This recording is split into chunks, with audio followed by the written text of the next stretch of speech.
In the heart of the small town of Ravenwood, there stood an old Victorian mansion, a haunting relic of the past. Locals whispered tales of its dark secrets, eerie occurrences, and the chilling paranormal activity that plagued its halls. It was known simply as the Haunted House. The legend of the house had persisted for generations, passed down from parents to children.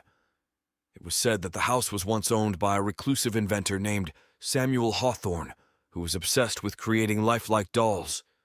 His collection of dolls, with their glassy eyes and porcelain skin, was a source of fascination and dread. Rumor had it that Samuel Hawthorne had dabbled in the occult, attempting to infuse his dolls with the souls of the deceased. And it was this dark experimentation that had led to the paranormal activity that now consumed the mansion. One gloomy evening, Sarah, a curious and adventurous teenager, decided to investigate the haunted house. She had always been drawn to the supernatural, and the lure of the dark secrets within the mansion was irresistible. As she stepped inside, the air grew icy, and she could feel an unsettling presence enveloping her. Shadows danced in the corners of her vision, and strange whispers echoed through the hallway. Sarah could hardly believe the stories were real until she stumbled upon a room filled with dolls. There, at the center of the room, was a particularly eerie doll named Emily. Its lifelike eyes seemed to follow her every move, and its porcelain face bore an unsettling smile. Sarah couldn't tear her gaze away from the doll, feeling as though it held some dreadful secret. Without warning, Sarah felt a force pulling her toward the doll. Her movements were no longer her own as she reached out and touched it. The moment her fingers made contact, a surge of memories and emotions flooded her mind. She saw glimpses of Samuel Hawthorne's obsession, his desire to transcend life and death, and his willingness to do anything to achieve it. The doll, Emily, had been possessed by the tormented spirit of his own daughter, who had died tragically young.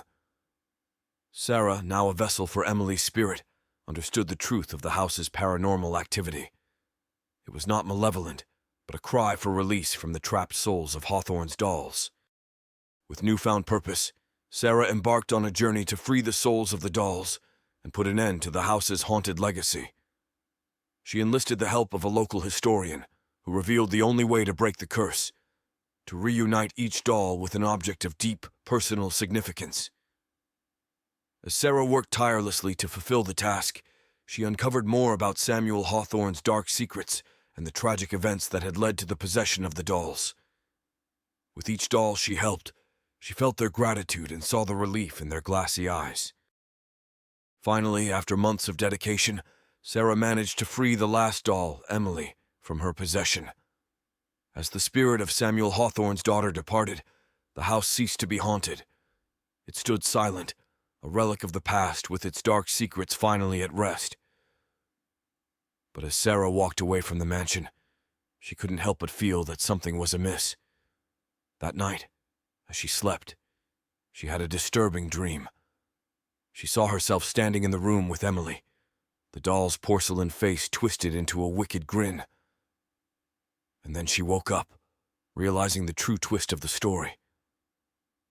Emily's spirit had not left the doll, but had entered Sarah's body. The haunted house had found a new host, and the cycle of possession continued, forever hidden behind a facade of normalcy.